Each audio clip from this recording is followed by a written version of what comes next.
जय हिंद दोस्तों, आपका स्वागत है हमारे चैनल लो बाय आशु में, जहां हम लो से जुड़ी छोटी से छोटी जानकारी देते हैं। दोस्तों बहुत दिन हो गए वीडियो नहीं बनाई, आप सोच रहे होंगे इस चैनल का क्या हुआ। दोस्तों कुछ वजह थी, कुछ प्रॉब्लम्स थी जो मैं फेस कर रहा था, बट अब सारी चीज़ें सॉर्ट आउट हो चुकी है और टाइम की भी भारी कमी थी, जो अब कैसे न कैसे करके मैं डेली अपलोड करने की कोशिश करूँगा और आपको आए दिन नई लेटेस्ट लो से जुड़ी छोटी से छोटी जानकारी दूंगा। तो सबसे पहले आप हमारे चैनल को सब्सक्राइब कर लें। दोस्तों आज का जजमेंट में एक ऐसा जजमेंट लेकर आया हूँ, जो एक कहानी सुनाऊंगा जो आपको बहुत पसंद आएगी और आप बोलोगे कि ऐसा भी हो सकता है। ये लेटेस्ट जजमेंट है ऑनरेबल दिल्ली हाई कोर्ट का, 4 मई को ही आया है।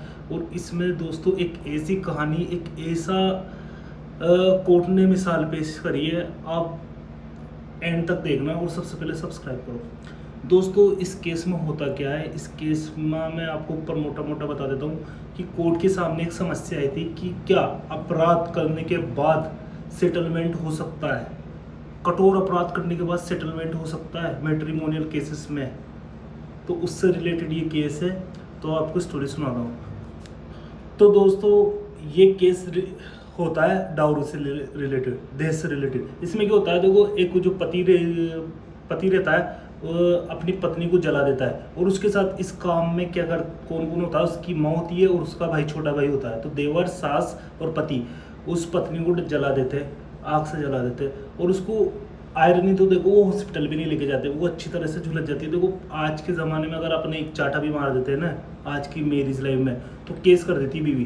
मगर पहले बीवियाँ बहुत सहती थी, पहले की जो औरतें थी, वाइफ थी, उनको सल्यूट है, वो अपने पति के बहुत ज़्यादा जुल्म को सहती थी। मतलब ये उस वे में नहीं बोल रहा मैं जैसे कि एक मैं फेमिनिज्म को गिरा रहा हूँ या किसी ऐसी चीज़ के लिए सपोर्ट नहीं कर रहा, मगर एक फैमिली बसाने के लिए, कि उनका परिवार टिका रहे, बहुत जुल्म सहती थी। उनका ये काबिल तारीफ है कि कैसे न कैसे परिवार बच जाए, उस लिए तारीफ कर रहा हूँ मैं। इसमें लिए कि जुल्म सहना तारीफ काबिल नहीं है, जुल्म करना, जुल्म का विरोध करना चाहिए, पुरजोर विरोध करना चाहिए जुल्म का। तो होता क्या है, अब ट्रायल कोर्ट में ये केस चल जाता है, 4 मुख्य सेक्शन लगते हैं। आईपीसी थी उस टाइम, तो 307 लगता है, हाफ मर्डर का केस तो लगेगा, जला दिया तुमने, जान से भी मर सकती थी। 342 और 498 है, और क्यूरल्टी है ना, और एक और था 32 था मेरे ख्याल से, 32 आईपीसी था एक। तो 4 सेक्शन लगते हैं। अब क्या होता है ट्रायल कोर्ट में, ये होता है ट्रायल कोर्ट में सजा हो जाती है, कन्विक्ट हो जाते हैं वो ट्रायल कोर्ट में, सारे के सारे उनको सजा तो होगी भाई, तीनों सास देवर पति मिलकर है ना उसको जला रहे हो, तो उनको सजा कन्विक्ट कर देती है ट्रायल कोर्ट 7 साल की जो सजा रहती है सास हो जाती है उनको। अब इसके बाद वो अपील करते हैं इस केस में। अब देखो दोस्तों, अब आता है यहाँ पर ट्विस्ट क्या आता है, जैसे वो अपील करते हैं, आपको पता है व्यवस्था कैसी रहती है, कोर्टों में कितने कितने साल रुक जाते हैं। अब इस बीच अपील के दौरान वाइफ का, और एक बात और जो मैं मेंशन करना भूल गया, जिस टाइम उसको जलाया था वो प्रेग्नेंट थी, फर्स्ट चाइल्ड होने वाला था और प्रेग्नेंट थी उस टाइम। तो अब उसका वो बच्चा हो गया था, केस के जब केस करा था ट्रायल कोर्ट में, जब वो बच्चा हो गया था।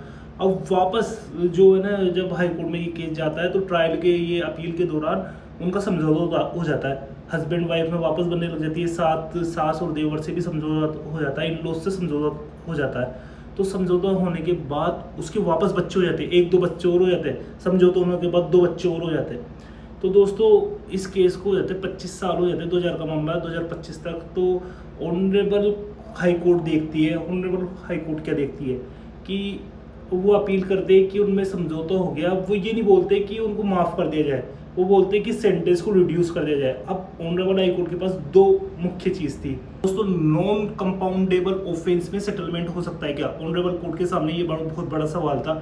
तो मैं बताता हूँ, नॉन कंपाउंडेबल ऑफेंस के होते हैं, वो होते हैं मर्डर, जैसे जिनका समझौता आपस में नहीं कर सकते, कोर्ट के बिना समझौता नहीं हो सकता, और कोर्ट भी मुख्य उस पर ही करती है, कोर्ट भी ऐसे समझौता नहीं करती, इसमें पनिश होता है। मगर कोर्ट के सामने ये रीजनिंग थी कि क्या करना चाहिए। अब कंपाउंड नॉन कंपाउंडल, इसमें से कौन सा सेक्शन था, वो था 307 अटेम्प्ट टू मर्डर। अब अटेम्प्ट टू मर्डर में होता क्या है कि कोर्ट को ये देखना था कि इसमें क्या पनिशमेंट देना चाहिए या रिड्यूस करना चाहिए, क्या सेंटेंस रिड्यूस कर सकते, क्या सजा, अब समझौता हो गया, तो ये बड़ा सवाल था। दूसरा सवाल कोर्ट के सामने ये था कि क्या पनिशमेंट देना ही जस्टिस है, कि बिना पनिशमेंट दिए जस्टिस नहीं मिल सकता, तो ये भी बड़ा सवाल था। अब होता क्या है कि रिड्यूस कोर्ट को देखना था, क्योंकि जो विक्टिम थी, जो पत्नी थी, एक सीरियस ऑफेंस करा था, आदमी ने, पति ने सीरियस ऑफेंस करा था अपनी माँ के और भाई के साथ मिलकर, उसको जलाने का सीरियस, एक गंभीर ऑफेंस है, ये सीरियस ऑफेंस था। बट पत्नी ने उसको माफ़ कर दिया था, जो कि विक्टिम थी इस केस की, उसने माफ़ कर दिया था, उसको फॉरगिव कर दिया था, और उन्होंने एक नई फैमिली बसा ली थी। अब उनके मतलब बच्चे हो गए थे, एक बच्चा जब वो प्रेग्नेंट थी, जब जलाया था, जब उसके बच्चे हो गए तो उसके तुरंत बाद, फिर उसके बाद जब उनका समझौता हुआ, जब बच्चे हो गए, तो वो इनकी फैमिली बन गई थी और सेटल हो गई थी। अगर इनको सज़ा होती है बाय द हैंड, अगर, तो इनकी फैमिली बिखर सकती थी, और ये फैमिली हार्मोनी का देखना था।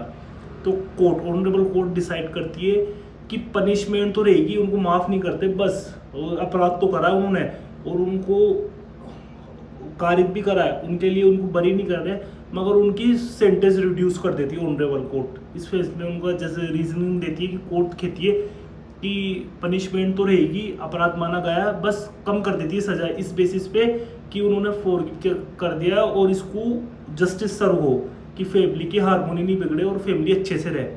तो अब वो पहले काट चुका था जितनी सजा थी, अब फिर उसको, विक्टिम को, वो जो अक्यूज्ड को फिर जेल नहीं जाना गया, फैमिली वालों को जेल नहीं जाना पड़ता, और ये केस यहाँ ख़त्म हो जाता है कि कोर्ट बोलती है कि कम कर देती है, और वो पहले काट ही चुका था, तो फिर उसको वापस जेल नहीं जाना पड़ा, पति ना सास को ना देवर को, और इन हैप्पीली कोर्ट ने डिसीजन दिया ये, और इनकी फैमिली। तो दोस्तों यहाँ पर देखना ये कि कोर्ट रिहेबिलिटेशन का मौका देती है, रिकॉन्सिलेशन का मौका देती है, कि जस्टिस सर्व करना। जस्टिस का ये, इस केस से, इस जजमेंट से अपन ये सीखा है कि जस्टिस का मतलब पनिशमेंट देना ही नहीं है, जस्टिस का मतलब है अच्छे से जस्टिस सर्व करना। और उसमें कोर्ट, ऑनरेबल कोर्ट कई तरह के तर्क देती है, कई तरह की रीजनिंग देती है। तो आज का जजमेंट कैसा लगा कमेंट जरूर करना। मिलते हैं नेक्स्ट वीडियो में। जय हिंद।